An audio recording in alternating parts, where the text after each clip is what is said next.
Choose life.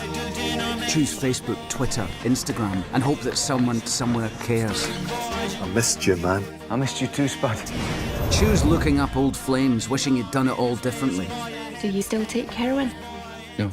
How's it going, everybody? Today I'm reviewing the new film directed by Danny Boyle, T2 Trainspotting, and it's a sequel to the first Trainspotting movie that came out in the 90s. The movie stars Ewan McGregor as Renton, along with the other characters returning from the first film, with Renton, Sick Boy, and Begbie. They're all back. They're all with their Scottish accents, and it's hard to, again, it takes that adjustment period at the very beginning of the film just to, readjust to Scottish accent mode, because at the very beginning, again, especially Begbie, he's like, it's so hard to understand Robert Carlyle with this. He's such a thick Scottish accent in this movie. It's difficult at times.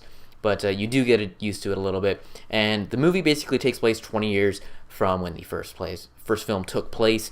And I'm not going to give away too much because I know there's probably some people who haven't seen the first Trainspotting. It was on Netflix. I don't believe it is anymore, but I'm sure you can find it somewhere. But it deals with a lot of like heroin addiction, and also it's kind of like a comedy drama in that sense. And this movie very much carries over the same tone as the first one. All I will say about the plot is that you get Ewan McGregor coming back to Edinburgh and basically reuniting with his old friends. Basically, that's what I'll leave it at that. But of course, chaos and some fun, silly things ensue, as well as some serious moments, which I appreciate about both Trainspotting movies. It has the humor and comedic part, but it also can get really dark at times. I don't think this movie quite gets as dark as if you have seen the first movie. There's the scene that happens with Sick Boy Simon, and you know what scene I'm talking about, basically. I don't think it gets quite as dark as like that, but there is that emotional impact to this movie. And I think my favorite part about this movie, though, is just getting this cast of characters back together again on the screen at the same time, because that is the appeal of Trainspotting. It's sure the heroin addiction thing is there, and obviously there's that big undertone to it, but really it's just these characters' interactions with each other and the shenanigans that they get themselves into. That's the fun part about it, and this one definitely recaptures that spirit that I think a lot of people would want in a Trainspotting sequel.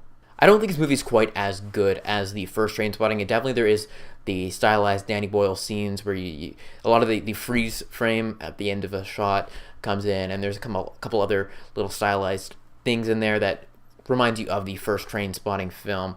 But a great movie. Again, there's not much to say negative-wise about it, because it's all these characters. I mean, maybe the plot isn't as compelling as the first one, but at the same time, and maybe, I don't know if it's a complaint, but if you know the first Trainspotting, I wish the characters were together a little bit more. There's a couple times where they're off on their own little adventure type thing, but I understand for the sake of the plot that wouldn't really make sense in the grand scheme of things.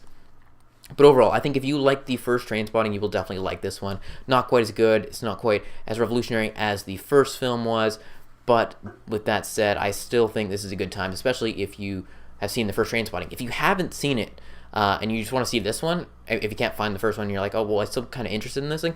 I can't say for myself, like, oh, you'll definitely understand everything that's going on, because even though you haven't seen the first Trainspotting. But maybe, though, since you have seen the first movie, there's a couple shots in there that kind of, like, are direct pulls from the first movie, and maybe that could get a little tiring. But I think for the new viewer, if you're just going into this one fresh, it definitely would be helpful that you see all these shots come in from the first movie. But overall, like I said, if you like the first Trainspotting, I think you will like this movie. Probably not go as much, but I think you will definitely enjoy it. Just these characters' interactions together.